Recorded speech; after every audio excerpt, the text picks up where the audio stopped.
invitarle para que tome su lugar y quiero contarle que desde el 2 de abril, creo que fue el primer domingo del mes de abril, inicié una serie de prédicas muy interesantes.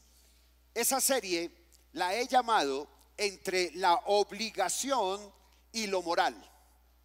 El propósito que realmente Dios ha puesto en mi corazón, ese propósito que persigo, es que usted pueda comprender, escúchame bien, a través de esta serie de temas, que inclusive he estado tan tentado a hacer algo que nunca he hecho, es de coger todas las prédicas, seleccionarlas a manera de devocional para que usted los pueda tener y pueda estudiar cada mañana en su casa lo que es obligatorio y lo que es moral.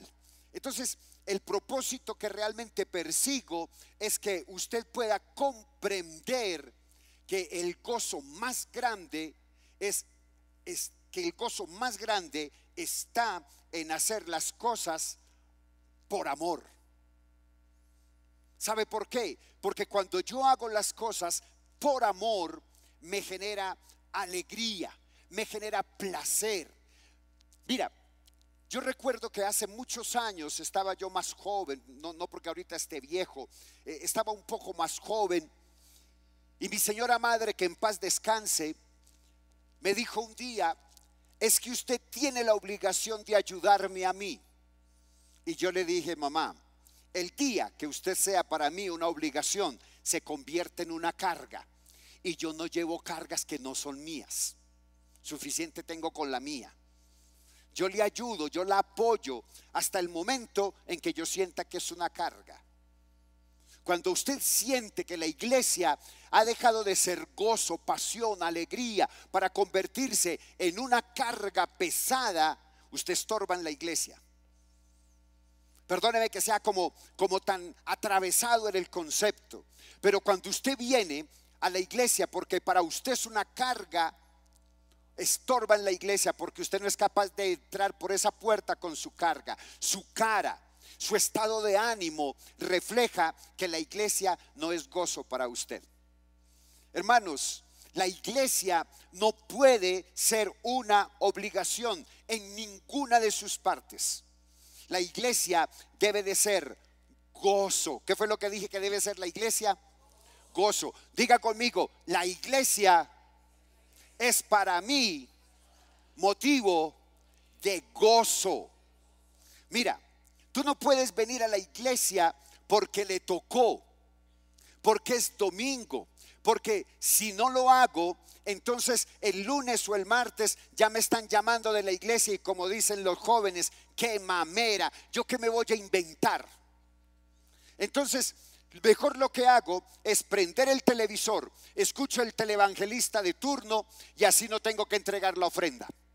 O simplemente pacto y luego me hago el loco. No, mi amado, usted debe venir a la iglesia porque le produce paz, porque le produce gozo, porque le produce alegría. Porque es que venir a la iglesia es como el aire que usted respira.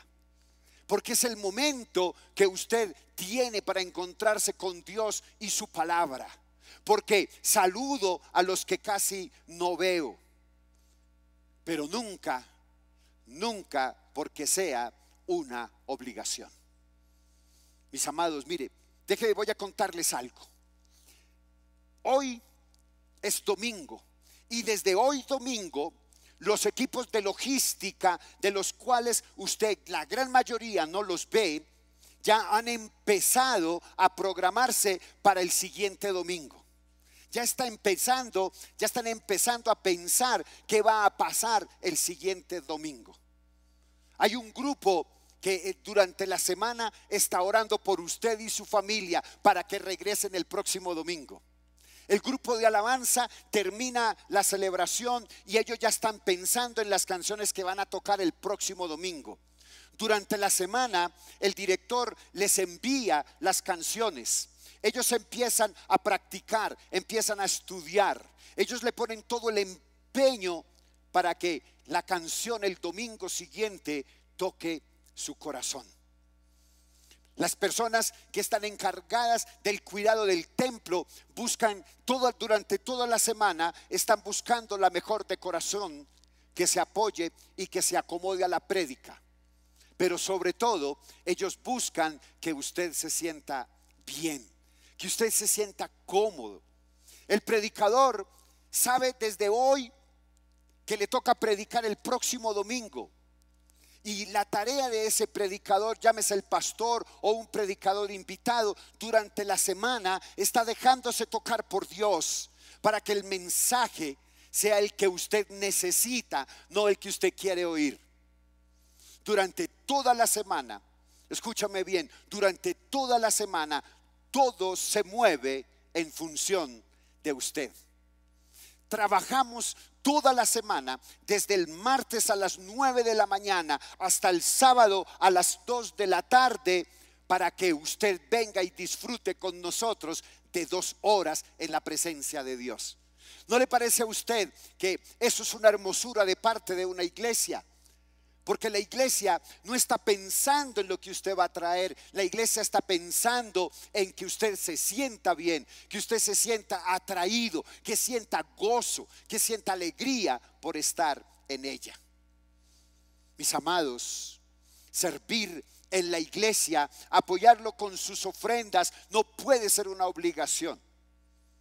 Mira, apoyar la iglesia sirviendo, entregar sus ofrendas en la iglesia es parte de su estilo de vida como creyente convertido en Cristo Jesús, Señor nuestro. Y mira, la verdad, yo le he dado muchas vueltas a esta serie y la he puesto en la mitad, la he puesto al final, quería arrancar al principio, pero voy a cerrar porque inicié con el bautismo y voy a cerrar esta serie con la última parte que ya el domingo pasado Jefferson pues me hizo la apertura. Él la inició y yo la he llamado dar o no dar.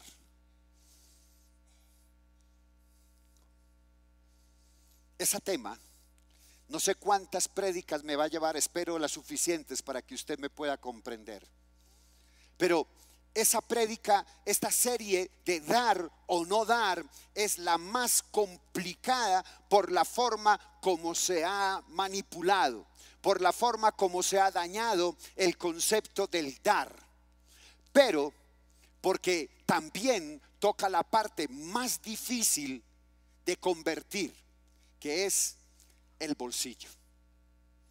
Mira, el domingo pasado mi querido Jefferson dijo lo siguiente: a veces tenemos la idea de que la adoración a Dios se limita a un tiempo bonito en la iglesia, con unas canciones suaves, pero el cristiano, el verdadero discípulo de Cristo, está llamado a tener una vida de adoración, tanto en la iglesia como cuando está en el centro comercial haciendo compras, en su devocional como cuando hace negocios, en el trabajo y en la manera como administra su dinero, como cuando ora.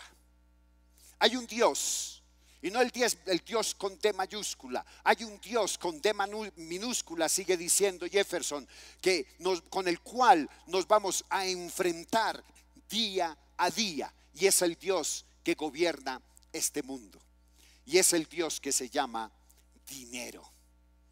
El Señor Jesús, conociendo que aunque no somos ciudadanos de este mundo, continúa diciendo Jefferson, y estamos temporalmente en esta tierra, tenemos que lidiar con la tentación que produce el dinero. Pero la Biblia nos advierte acerca de poner nuestra mirada y el corazón en las cosas pasajeras y sin valor, como son las posesiones materiales, y de dedicar nuestra vida a acumular dinero en esta tierra. Y es interesante que se habla más en la Biblia de la utilización del dinero en la Biblia que de la sexualidad, del cielo o del infierno. Hermanos, voy a contarle que esta serie de dar o no dar la tengo basada en este libro. El libro se llama Tentaciones, nuestro lado oscuro. El autor es Luciano Jaramillo. Él no me está haciendo publicidad ni nos está pagando arras por esto. Solamente le estoy diciendo, este libro lo compré porque me llamó la atención el título, pero ya había escuchado hablar de su autor porque él fue el que coayudó para que se hiciera una buena traducción de la nueva versión internacional de la Biblia. Se llama Tentación en nuestro lado oscuro, y el tema como lo trata demasiado interesante, hablando acerca del deseo desmesurado del dinero. ¿Cómo es que se llama eso? La avaricia. Pero yo le voy a llamar dar o no dar. Y voy a pedirle que se coloque, voy a pedirle que se ponga de pie y abra su Biblia en el Evangelio de Lucas, en el capítulo 16. Evangelio de Lucas, capítulo 16.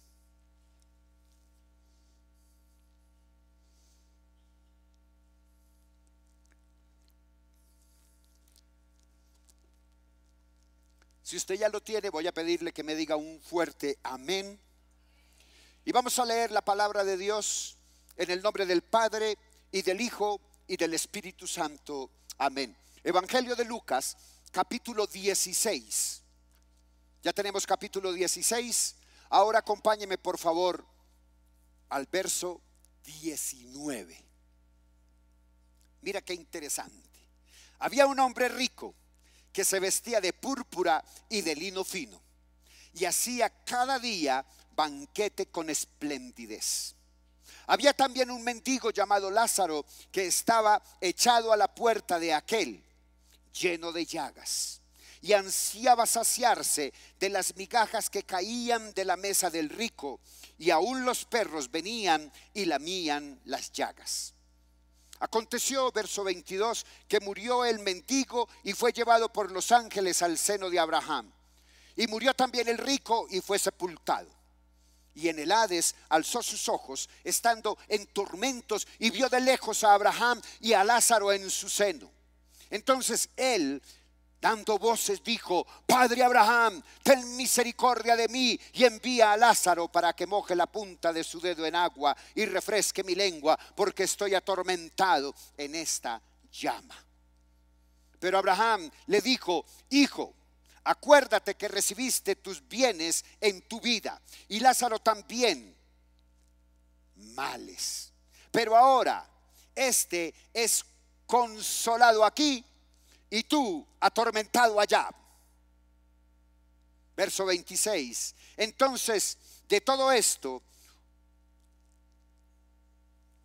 además, es que ya estoy como país aquí.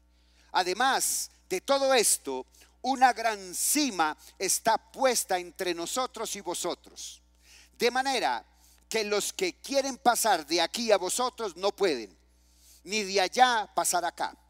Entonces le dijo: Te ruego pues, Padre, que le envíes a la casa de mi padre, porque tengo 5 hermanos, para que les testifique, a fin de que no vengan ellos también a este lugar de tormento.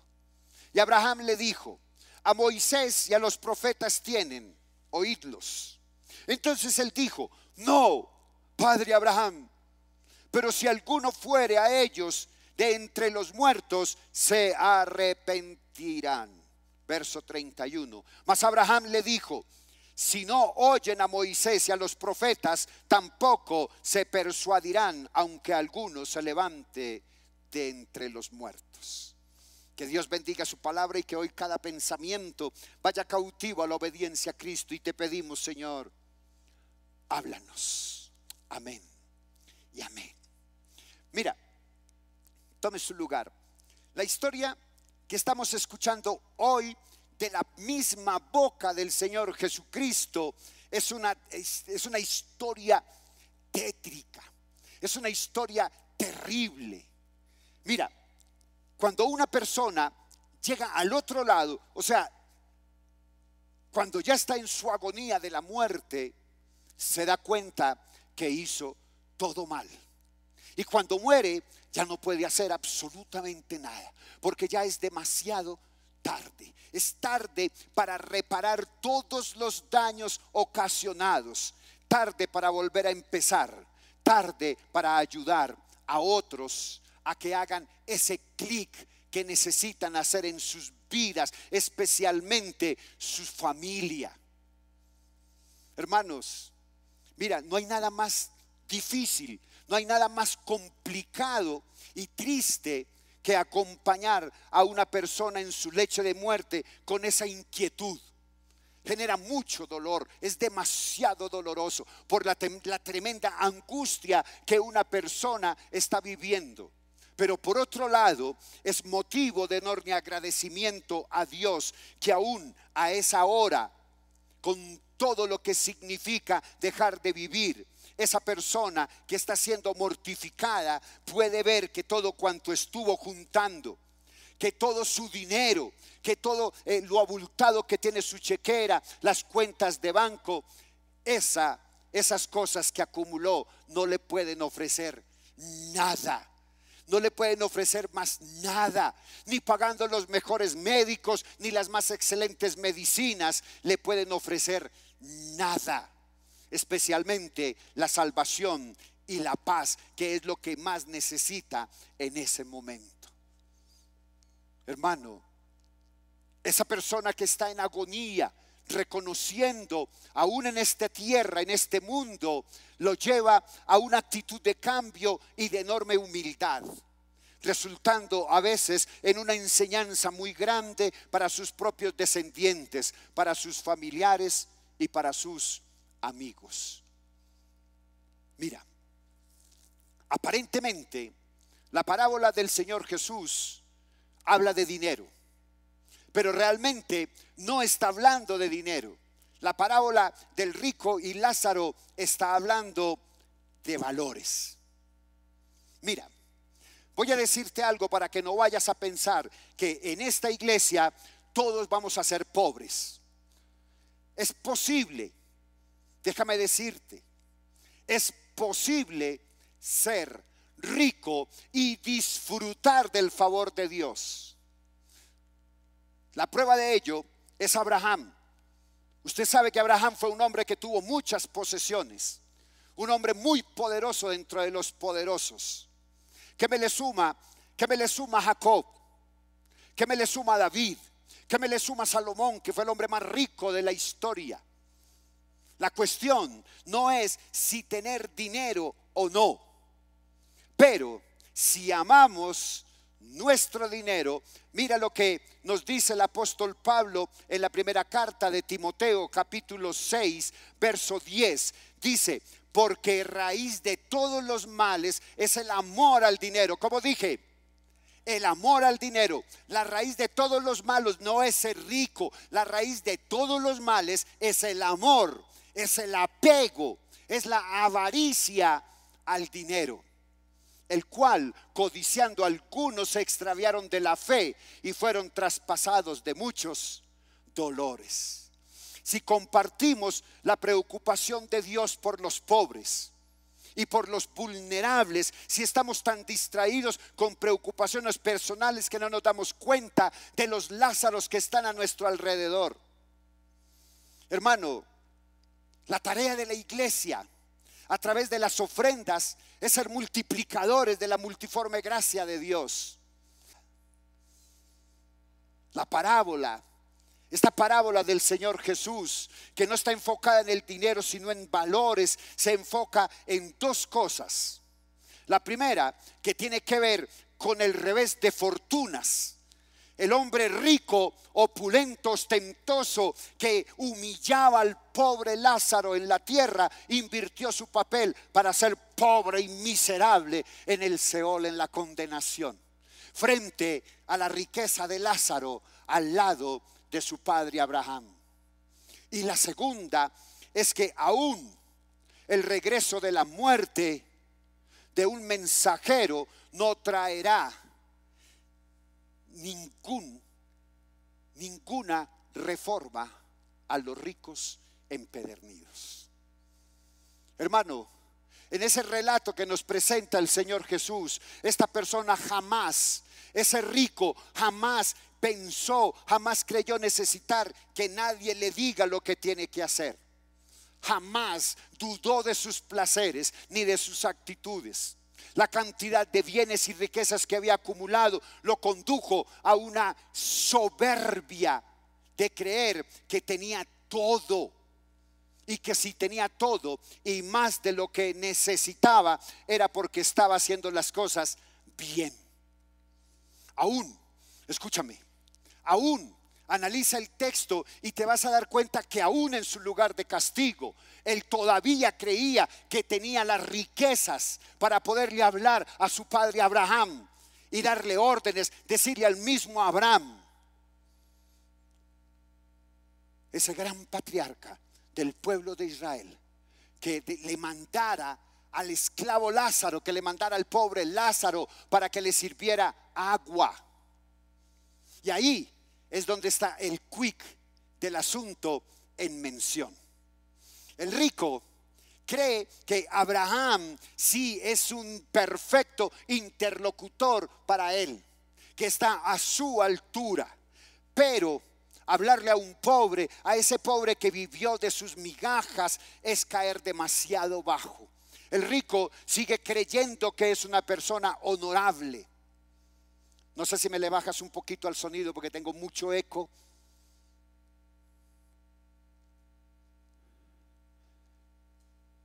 El rico sigue creyendo que es una persona honorable en el infierno y todavía sigue pensando que es una persona honorable, que merece tanto la atención de Abraham como el servicio de Lázaro.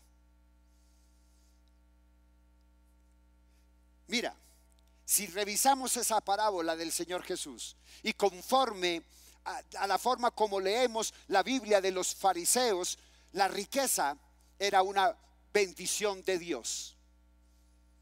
Para los fariseos, que casi todo el sermón del monte y casi todo el capítulo 16 de Lucas está dedicado a los fariseos que amaban la riqueza y atesorar. Ellos pensaban que la riqueza era una bendición de Dios y la pobreza es producto del castigo de Dios por la misma impureza y por el pecado de las personas. Decían los fariseos, si eres pobre, por algo serás. ¿No le parece como que esa teoría o esa teología está siendo algo manoseada y utilizada en la actualidad? ¿No le parece mucho ese término? Pues mire de dónde viene. Dese cuenta de dónde viene. ¿Sabe por qué? Porque ese es el caballito de batalla de la teología de la prosperidad. Y que con Dios el hombre no pacta. Dios pacta con los hombres, no al contrario. El Señor Jesús estaba totalmente en contra de esa posición de los fariseos. A él le parece una completa barbaridad, un argumento religioso absurdo de los propios ricos para justificar la injusticia que ellos mismos estaban cometiendo. Mira, algo terrible que nos muestra el Señor Jesús es que el rico, mira, dentro de la parábola, el rico sabía cómo se llamaba ese hombre lleno de llagas, pero él jamás lo hubiese llamado, ni mucho menos lo hubiera tocado, porque le daba asco y hasta usaría la religión para justificarse, diciendo que no podía tocar a ese sarnoso porque tendría que hacer penitencia durante 8 días y quedarse sin hacer fiestas con sus amigos. Para ese rico, ese tipo, ese pobre, ese Lázaro no existía. ¿No le parece muy común? Ese pobre no existe. Como el paro de los campesinos hace unos años, el tal paro no existe. ¿Le parece conocido? Así mismo pasaba con el rico cuando estaba allá. Ese pobre no existía y lo veía todos los días pidiendo las migajas que caían de la mesa. El relato dice que Lázaro solamente pretendía que dejaran caer las migajas de la mesa. Él no pretendía sentarse en la mesa del rico. sino comer aunque sea de las sobras, mientras los perros lamían las llagas. Pero se quedó con las ganas. Mira, lo otro que nos enseña en esta historia es que el principio de la justicia de Dios nos lleva a preguntarnos si realmente ese rico ha puesto su vida al servicio de los demás, o si solamente vivió para su propio enriquecimiento, para su propio beneficio. Es decir, no solamente se tienen en cuenta los frutos que lleva, sino especialmente si supo compartir sus frutos, ayudar a alimentar, a sustentar a otras personas necesitadas. Es aquí donde la justicia de Dios reproduce el abismo que nosotros mismos generamos entre nosotros mismos como sociedad. El abismo que separa al rico de Lázaro es el abismo propio que las sociedades han creído y que las sociedades han creado, que los ricos crean con los pobres. El rico fue al lugar de los muertos a sufrir los tormentos. El pobre fue al paraíso para estar junto a su padre Abraham. Ahora, usted tal vez se pregunte, bueno, porque seguimos teniendo cosas por allá de las primeras iglesias donde estuvimos, y usted se puede preguntar, pero bueno, ¿no será que hay algo intermedio ahí como para uno poder purgar y, ¿cómo se dice?, purgar las penas? Y yo te digo, no hay un lugar intermedio. En el cielo está el cielo y el infierno. Por eso Apocalipsis dice que a los tibios, ¿qué? Esos son los que creen que hay purgatorio, y esos serán vomitados de la boca del Señor. En el más allá, mi amado, cuando usted muera, no hay medias tintas. O usted es salvo o usted está condenado. Y lo único que hay en el medio entre la condenación y el cielo es el amor de Dios. El amor que el rico no supo practicar por amor al dinero. El amor que Lázaro necesitó todos los días, que se sentaba a la entrada a mendigar una migaja de pan. Y usted puede también preguntarse, bueno, pastor, entonces ¿será que Dios no tiene misericordia de los ricos? No. Es más, con los pobres tampoco. Dios no tiene misericordia ni de los ricos ni de los pobres. La condición social no es mérito para ningún trato especial de parte de Dios. Es condenado el pobre más pobre, es condenado el rico más rico, es salvo el pobre más pobre, es salvo el rico más rico. Porque eso no es por su posición social, sino por la misericordia y la gracia de Dios que te dio la salvación. Dios es especialmente misericordioso con las víctimas de aquellos que no aman tanto a su prójimo como se aman a sí mismos, pero pretenden, sin embargo, el amor de Dios. Mira, para caer en esa tentación de la riqueza, de la sobradez y del amor por dinero que produce el orgullo, solo se necesita estar vivo. Solo se necesita ser humano para ser sujeto de la misericordia de Dios. También el amor de Dios se comunica a través de su palabra, aún en el más allá, posiblemente como el diálogo que había aquí entre los extremos, como lo muestra la parábola. Pero la diferencia fundamental es que en esa circunstancia la decisión y el resultado no depende ni del rico ni del pobre, sino que depende solamente de Dios y su palabra. Mi amado, a partir de ese momento nuestra oportunidad ya pasó. Tú tienes la oportunidad aquí.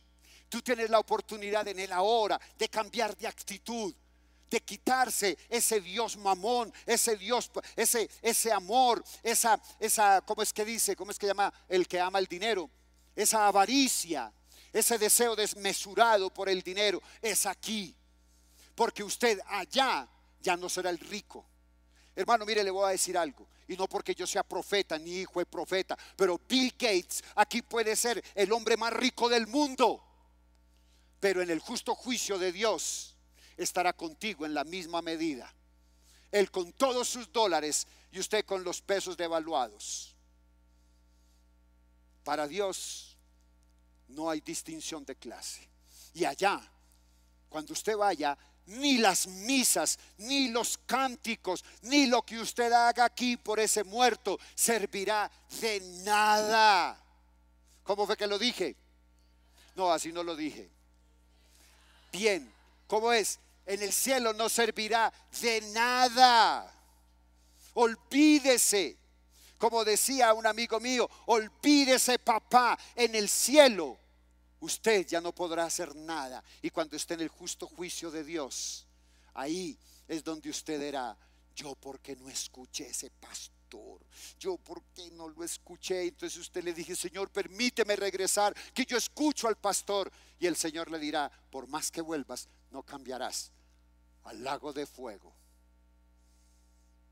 Hermano, la muerte no es ajena a la realidad de Dios, porque Él sigue siendo Dios. Usted se muere y Dios no se muere con usted. Usted se muere y Dios sigue siendo Dios, el Dios Padre Todopoderoso, creador del cielo y de la tierra. No hay realidad creada, aun siendo que ésta se revele a su voluntad, que no pueda ser subordinada a su gracia y a su misericordia. El único criterio de justicia de Dios allá es la misericordia. Esto es lo que los ricos no entienden cuando enfocan su mirada en el dinero y no en el dar.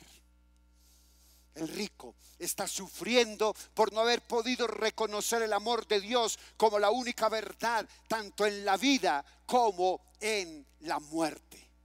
El rico todavía en la muerte se seguía manejando como vivió siempre.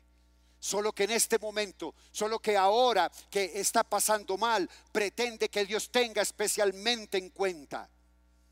El problema es que en la muerte no hay títulos, no hay condiciones, no hay beneficios. Solo hay un lugar para el amor de Dios. Nuestros actos nos juzgan permanentemente a lo largo de toda nuestra existencia, a lo largo de toda nuestra vida. Y créalo, que aún en la muerte seguiremos siendo juzgados, pero el veredicto final está en manos de Dios, Jehová de los ejércitos, lento para la ira y pronto en misericordia. Mira, el apóstol Pablo en alguna oportunidad sale por distintas regiones a reunir una serie de ofrendas para ayudar a los pobres, especialmente a los pobres de Jerusalén. Esos pobres fueron discípulos del Señor Jesús, y justamente por ser pobres y encima por ser discípulos de Jesús, la sociedad jurada, la judía farisea de Jerusalén y los ricos no les quisieron ayudar. Pablo entonces va a una ciudad que Dios puso a Pablo en ese lugar para evangelizar, que se llama Corinto. Corinto en esa época es como la Miami de hoy. Él va, reúne a todos los pastores de las iglesias y los confronta para que les dé una manito para poder ayudar a esa gente necesitada. Mira, se cree que la comunidad que Pablo cuidó más, con la que Pablo cuidó más cartas, fue a Corinto. Mira, ¿sabes por qué? ¿Sabes por qué Pablo sufrió tanto por los habitantes de Corinto? Porque es que sus habitantes no eran cualquier lagaña y mico. Eran egoístas, eran egocéntricos, solo pensaban en ellos mismos y en su propia satisfacción. Ellos no pensaban en función de la comunidad. Para ellos, la solidaridad no existía en su vocablo. El dolor de Pablo, la cruz que a Pablo le tocó llegar, fue el pueblo de Corinto. Ellos fueron los que más lo pusieron de rodillas delante del Señor Dios Todopoderoso. Y como para completar, Pablo rechazó que le pagaran un sueldito, que le pagaran un salario, porque el apóstol Pablo quería vivir de su labor, de su trabajo, y no depender del evangelio. Él no quería ser una carga para la gente, para las personas que él había evangelizado. Los de Corinto cuestionaban mucho a Pablo, que alguien de su pobreza, de su nivel social, pudiera ser apóstol de Cristo, el Hijo de Dios. Para ellos, la condición social de Pablo les restaba credibilidad. Por eso ellos querían pagarle. Ellos querían pagarle a Pablo. Ellos querían pagarse un apóstol propio. Un apóstol que le hablara lo que ellos quisieran que les hablara, que estuviera a su nivel. A esa comunidad Pablo le escribió las cartas más pastorales, más personales que encontramos en todo el Nuevo Testamento. El apóstol Pablo conocía muy bien la ley.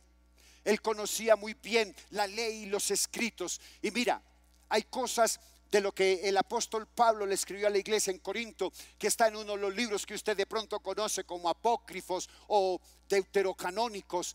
Creo que es Eclesiastés capítulo 35, donde Eclesiástico capítulo 35. Y mira lo que el apóstol Pablo le escribe a la iglesia en Corinto, en la segunda carta a los Corintios, en el capítulo 9. Dice: cada uno dé como propuso en su corazón, no con tristeza ni por necesidad, porque Dios ama al dador alegre. Y el verso 8: y poderoso es Dios para hacer que abunde en vosotros toda gracia, a fin de que, teniendo siempre en todas las cosas todo lo suficiente, abundéis para toda buena obra. Hermano, dar con alegría, dar con gozo, dar con amor, venir con una sonrisa a traer su ofrenda delante de Dios, no tiene que ver con cantidad, tiene que ver con convicción, tiene que ver con la convicción, con la actitud con que se da. Hermano, si usted viene a traer la ofrenda pensando que mañana Dios le va a dar el número ganador de la lotería, no la traiga, porque quema la ofrenda santificada. Si usted viene a traer la ofrenda porque es obligación y porque usted se siente obligado a hacerlo, no la traiga, porque quema la ofrenda santificada. Si usted cree que es obligación o porque tiene necesidad de que Dios le multiplique, no la traiga, porque quema y daña y contamina la ofrenda santificada. Cuando vienes a Dios a traer una ofrenda, le decía Pablo a la iglesia en Corinto, tráela con gozo, con alegría. Pero para que ellos entendieran eso, el apóstol Pablo necesitaba explicarles algo básico. Todo, absolutamente todo lo que reciben en su vida, empezando por la vida misma, es obra de Dios y no de los hombres. Para que tú puedas ser un dador con alegría, para que tú puedas entender todos los Lázaros que están delante de ti, debes primero entender el amor de Dios, y que por el amor de Dios es que tú vives. Por el amor de Dios es que se fecundó un óvulo con un esperma, y de ahí naciste tú. De ahí naciste tú. Ahora, mi hermano, mire, quiero decirle lo siguiente. Voy a darles algunas enseñanzas, algunas enseñanzas que la parábola del Señor Jesús nos deja. Número 1, en la vida podemos elegir cómo queremos vivir. En la muerte ya no hay vuelta de hoja. No queda más que someternos a la voluntad de Dios. Número 2, en la vida podemos vivir como queramos, pero llega la hora en que nos corresponde rendir cuentas, porque nadie puede vivir como quiera sin vivir a costa de otros que sufren de los abusos, de la falta de solidaridad y de la irresponsabilidad. Podemos vivir haciendo lo que nos plazca sin que nos importe nada ni nadie. Pero al sentar cabeza vamos a empezar a ver a nuestro alrededor, y podemos ver que incluso a las mismas personas que más dañamos son las personas que más nos aman. Número 3, no hay solamente un juicio de Dios después. Ya desde ahora mismo hay un juicio de Dios que está en marcha. uno se podrá hacer el loco todo lo que pueda aquí en la tierra. Usted podrá decir, no, es que el pastor no sabe cuánto gano yo. Dios sí. Y cuando usted trae lo que no es justo delante de Dios, porque usted cree que eso fue lo que Dios propuso en su corazón, usted está acarreando condenación en sí. Hermano, ¿sabe por qué? Porque Dios nunca podrá ser engañado. Y todos, absolutamente todos, sabemos que tenemos que comparecer ante el justo juicio de Dios. Número 4. Nuestras propias convicciones y estilo de vida nos lleva a condenarnos frente a nuestro prójimo y frente a Dios. Número 5. La vida no es cumplir leyes por si las moscas. No sea que la Biblia tenga razón. La vida es para vivirla, para disfrutarla siempre. Mira, yo he escuchado, y desde que estoy en el seminario estudiando, he escuchado que el proyecto de Dios es comunitario. Yo no puedo, mi hermano, ostentar riqueza frente a las necesidades de otro. Si usted va a disfrutar, mire, a mí me da tristeza, y yo no sé si me voy a robar el tiempo ya, pero me da tristeza cuando escucho personas que delante de todo mundo se jactan diciendo, es que me voy a ir para Europa, es que voy a ir a pasear por las Islas Belice, yo no sé dónde queda eso, es que voy a ir a yo no sé dónde, allá ni cuándo. Y una persona diciendo, ¿y por qué no me regala 50,000 pesitos para comer un tarrito de leche? Váyase, disfrútelo, pero no se ponga a ostentar frente a los demás. O si no, comparta. Si usted se va a ir para Europa y va a venir a chicanear aquí, entonces invite a la iglesia. O váyase calladito y disfrútela, porque es que el proyecto de Dios tiene que verlo a usted dentro de una comunidad. El proyecto de Dios no es individual, el proyecto de Dios es comunitario. Número 6, el amor de Dios es de Dios, no es nuestro. Solo Dios puede superar la distancia que hay entre Dios y los hombres. Mira, qué hermoso sería que esto que parece tan sencillo fuera real en nuestra vida cotidiana. La receta que el Señor Jesús nos da en esta historia del rico y Lázaro, si queremos cambiar algo de todo lo que nos pasa, escuchemos la palabra de Dios. Dejemos que el Espíritu Santo trabaje en nuestras mentes y en nuestros corazones. Ayudemos, queriendo y deseando que Dios nos ayude a cambiar las cosas que tenemos que cambiar, para que este mundo en el que vivimos sea más vivible para todos, para sentirnos un poquito más en la casa que Dios construyó para nosotros y que para todos nosotros se llama mundo. Hermano, esa parábola no es un cuento. Esa parábola no es metafísico, esa parábola no es algo por allá utópico, ni tampoco es algo por allá, ¿cómo se llama? Algo que no existe. Se me olvidó. Ah, no, otra. No, otra. No es que, una palabra, me falta la palabra para terminar. No es algo que no existe. Irreal, no es algo irreal, no es mítico, es algo real. Esa parábola no es algo que se inventaron los griegos de la mitología, es algo real. Eso no es un juego de niños. La palabra de Dios te está avisando a ti, me está abusando a mí. De alguna manera el Señor Jesucristo, como dice Juan 14:1, que Él está haciendo morada con nosotros. Él nos espera allá con Lázaro. Debemos preguntarnos, yo voy a variar la pregunta: ¿vas a estar dispuesto a encontrarte con Lázaro o a ver a el rico sin nombre en el infierno?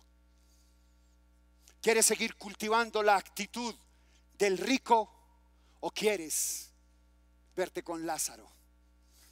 Yo te invito para que tengas un cambio de actitud y debemos preguntarnos qué es lo que hemos hecho últimamente para proveer comida, ropa, alojamiento, caridad humana, un abrazo a tantos Lázaros que te encuentras todos los días en la calle.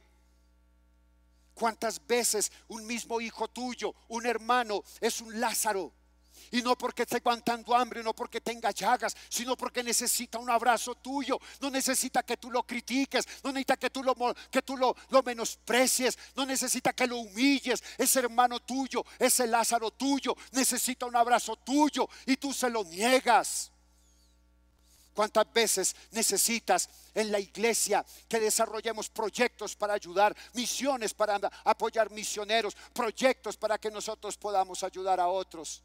Pero usted es indiferente. ¿Quiere ser un rico? ¿Quiere ser como el rico de Lucas 16? ¿O quieres entender lo que Dios quiere hablarte en esta mañana? Cierre sus ojos por un momento.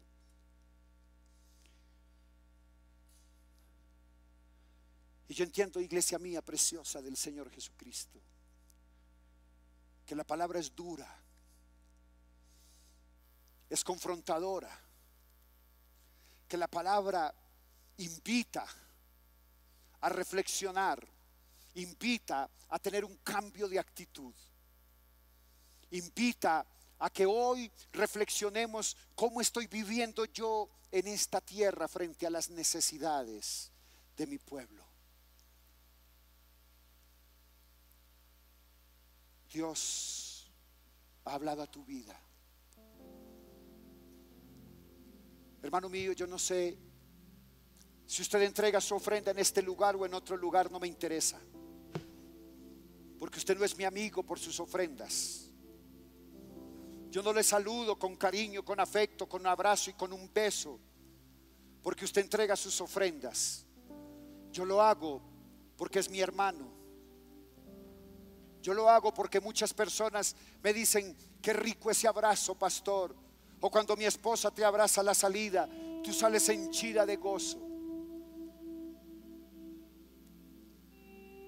No porque usted sea un dador o un diezmador, a mí no me interesa. No me interesa ni cuánto gana, de si gana o no gana. Me interesa que un día yo pueda verlo a usted en el cielo.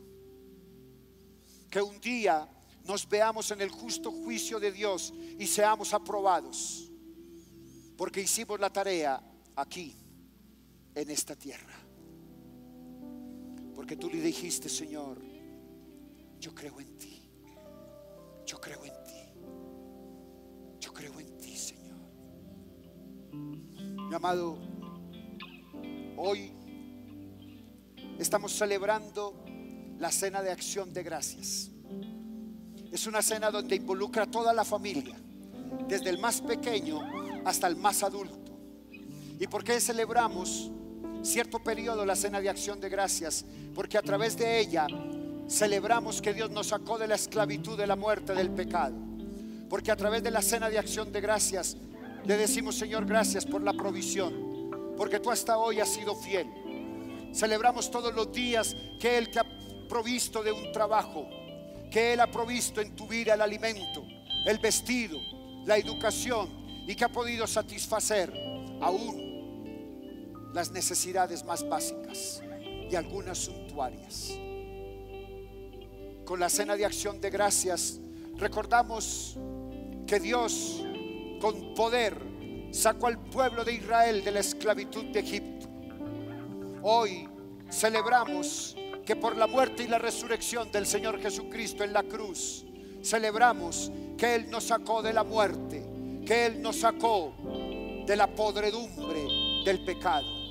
Gracias, Señor, porque tu amor y tu misericordia son para siempre. Si usted ha estado con nosotros en otra cena de acción de gracias, yo quiero pedirle que en cada mesa haya por lo menos un varón que ahora pueda orar conmigo.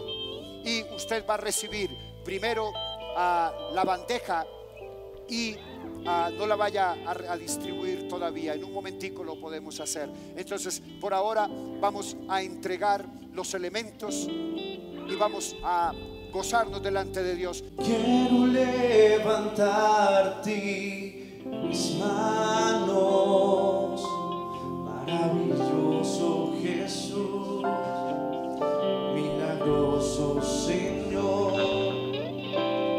Lleno ese lugar de tu presencia, es descender tu poder.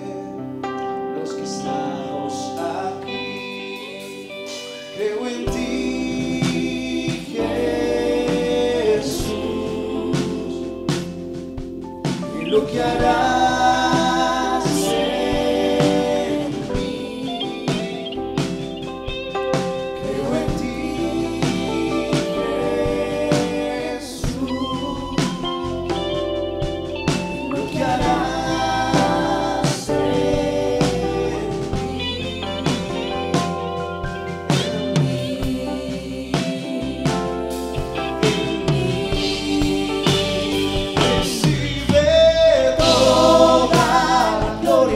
recibe toda la honra, precioso Hijo de Dios. Recibe toda la gloria, recibe toda la honra, precioso Hijo de Dios. Quiero levantarte mis manos, maravilloso Jesús, milagroso Señor. Llena ese lugar tu presencia, es descender tu poder a los que estamos aquí. Creo en ti,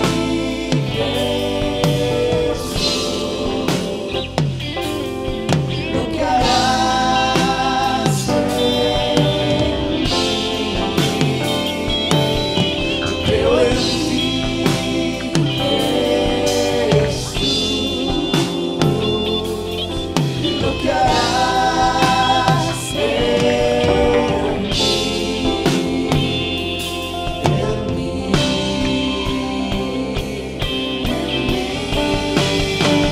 Recibe toda la gloria, recibe toda la honra, precioso Hijo de Dios.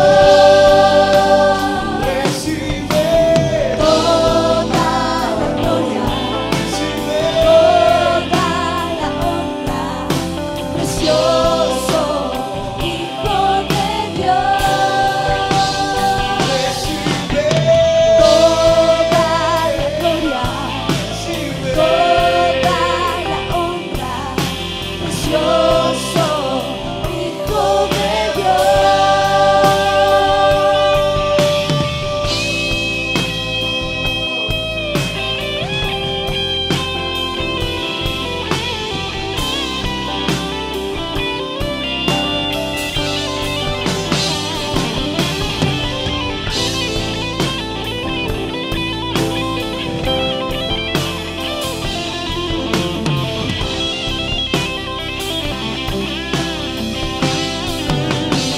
Recibe toda la gloria, recibe toda la honra, precioso Hijo de Dios. Recibe toda la gloria, recibe toda la honra, precioso Hijo de Dios. Recuerda que la Biblia dice: y poderoso es Dios para hacer que abunde en vosotros toda gracia, a fin de que, teniendo siempre en todas las cosas todo lo suficiente, abundéis para toda buena obra. Mi amado, deseo de lo profundo de mi corazón que Dios le bendiga, Él haga resplandecer su rostro sobre usted y de usted tenga misericordia, de sus hijos, de los hijos de sus hijos y de sus generaciones. Y que todo lo que veas, todo lo que oigas, y todo lo que digas, y todo lo que tus manos toquen, y todo lo que tus pies caminen, glorifiquen a tu Dios Jehová de los ejércitos. Y la iglesia dice conmigo,